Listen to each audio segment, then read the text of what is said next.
This latest recruitment is expected to cover 11 posts. 118 applications were received for the previous campaign, which started in December 2016. 18 recruits successfully completed the training, with 2 of these since leaving the service. So what does it take to be a police constable? So we're looking for someone that shares our values, somebody that's got community awareness, customer focus, good team working skills, and most of all, a very high level of integrity.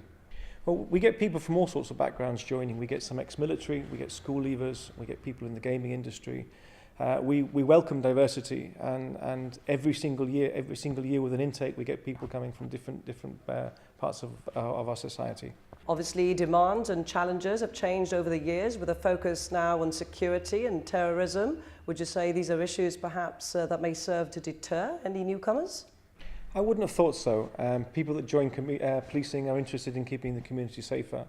We've expanded our firearms capability now. You'll notice that there are far more officers out and about armed.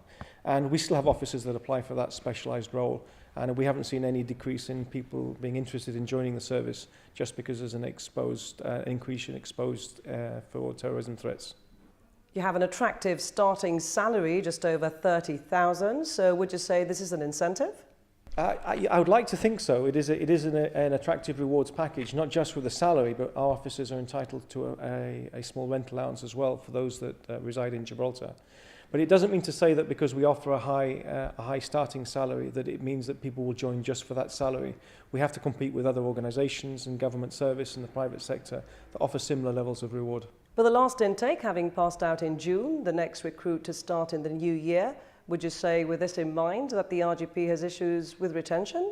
We find in today's society that people join the service not for a job for life, as used to be the case, but they join the service for 3 to 5 to 10 years to acquire skills and training and then take them out to the private sector. Some of them return to us after that and bring new skills to the organisation, and this is to be welcomed. And we've seen this as an increasing trend in the United Kingdom as well, where forces are no longer recruiting people for a job for life. They recruit people to do a job at a time, knowing that they're not likely to be here for the full term of their service.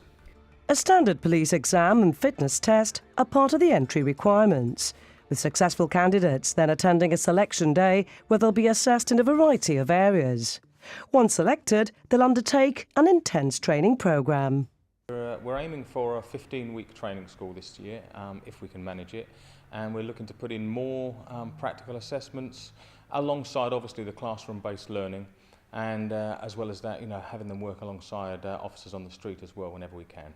With regards to reviewing the training programme itself, is this something that's done frequently to make sure you're up to date with demands and changing legislation? Absolutely. We have to review our training for every school. Legislation changes, it changes on a regular basis. There's changes coming in the Mental Health Act, which we're already looking at how we're going to incorporate those changes into our training for next year.